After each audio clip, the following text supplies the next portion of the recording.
আসসালামু আলাইকুম। মালদ্বীপ থেকে আপনাদের সবাইকে শুভ সকাল। আশা করি আপনারা সবাই ভালো আছেন এবং সুস্থ আছেন। আমি মালদ্বীপে আসার পরে প্রায় অনেক মাস আমি বসে আছিলাম, কাজ পাইছিলাম না। তো দীর্ঘ কয়েক মাস অপেক্ষা করার পর আলহামদুলিল্লাহ আমি ফাইনালি একটা কাজ পেয়ে যাই। তো আপনারা দেখতে পাচ্ছেন আমার কাজটা হচ্ছে থালা বাসন, গ্লাস, কফি কাপ, হাঁড়ি পাতিল এগুলা ওয়াশ করা।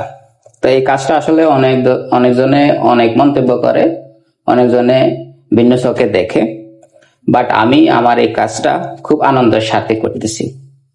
আর দেখেন, লাইফ সাকসেস করার জন্য যে কোনো কাজ, বড় হোক ছোট হোক, যে কোনো কাজ আমাদেরকে করতে হবে। যে স্বপ্ন নিয়ে আমরা মালদ্বীপে আসছিলাম, সে স্বপ্ন বাস্তবায়ন করার লক্ষ্যে আমাদেরকে অবশ্যই যে কোনো কাজ করতে হবে।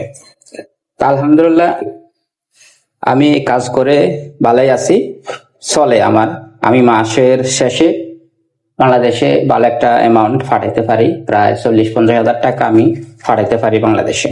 তো এই কাজটা করেও আমি আলহামদুলিল্লাহ ভালো আছি। অনেকজনে অনেক মন্তব্য করে, তাতে আমার কিছু যায় আসে না।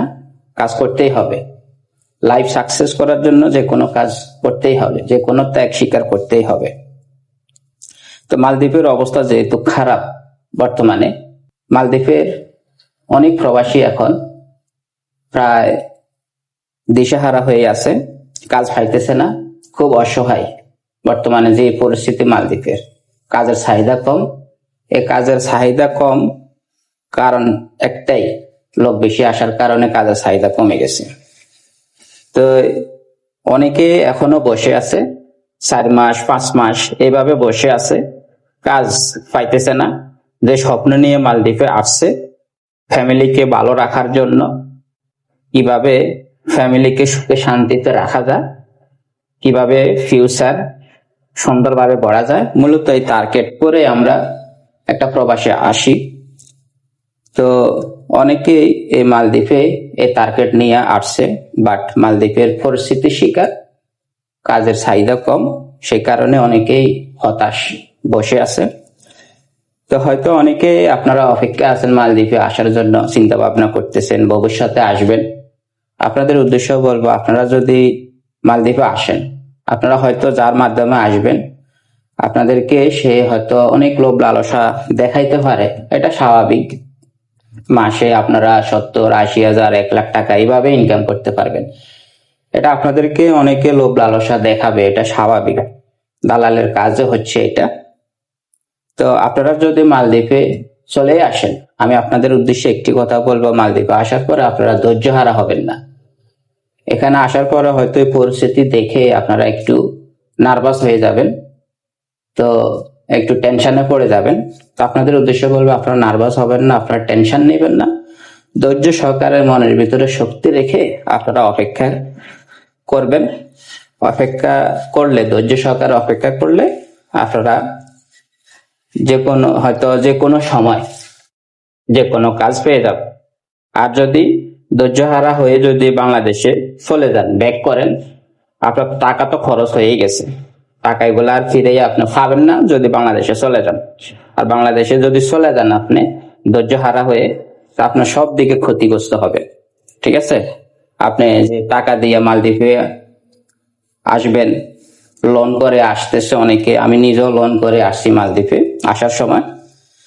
তো এই টাকাগুলা লস হয়ে গেল, এই টাকাগুলো আপনারা আর কখনো ফিরে পাইবেন না, আরো বিপদের মধ্যে পড়বেন, লাইফটা আরো ক্ষতিগ্রস্ত হবে। তো সেই কারণে বলতেছি, আপনারা মালদ্বীপে হয়তো চলে আসার পরে আপনারা ধৈর্য সহকারে অপেক্ষা করবেন। আর এই কাজটা, যে কোনো কাজ আপনারা ফাইলে, যে কোনো কাজ যদি পেয়ে যান করবেন। ঠিক আছে? যে কোনো কাজ ফাইলে আপনারা করবেন, অন্তত আপনারা কিছু না কিছু টাকা দেশে পাঠাইতে পারবেন। যেহেতু সমস্যা, বিপদ, পরিস্থিতি খারাপ, সেই কারণে আপনাদের উদ্দেশ্য বলতেছি। তো আমি যে কাজটা করতেছি, সেই কাজের পাশাপাশি এখানে ব্রেকফাস্ট তৈরি করতে হয়, ব্রেকফাস্ট বানাইতে হয়। যেখানে আমি কাজ করি এটা হচ্ছে একটা হোটেল। হোটেলের যতগুলা গেস্ট আছে সব গেস্টের জন্য এখানে ব্রেকফাস্ট তৈরি হয়। আমি নিজেও ব্রেকফাস্ট বানাই, পরে গেস্টদের আমরা বানাই, গেস্টদেরকে দিই। আর তাছাড়া রুমের কাজ করতে হয়, রুম রেডি করতে হয়, রুম ক্লিন করতে হয়, গেস্ট আসলে গেস্টদেরকে রিসিভ করতে হয়, আবার গেস্ট যাওয়ার সময় গেস্টদেরকে নিয়ে দিয়ে আসতে হয়। এভরিথিং, হোটেলে যাবতীয় যত কাজ আছে সবগুলো কাজ আমাকে করতে হয়। তো আলহামদুলিল্লাহ, আপনাদের দোয়া ভালো আছে, দোয়া করবেন। আর সবাই ভিডিওটা লাইক করে দেবেন, আমার চ্যানেলটা সাবস্ক্রাইব করে পাশে থাকবেন। আর আপনাদের মতামত লিখতে ভুলবেন না কমেন্টের মাধ্যমে। অবশ্যই আপনাদের মতামত, মালদ্বীপের বিষয়ে আপনাদের মতামত তুলে ধরবেন। আর ভালো থাকবেন সবাই, সুস্থ থাকবেন। আল্লাহ হাফেজ, আসসালামু আলাইকুম।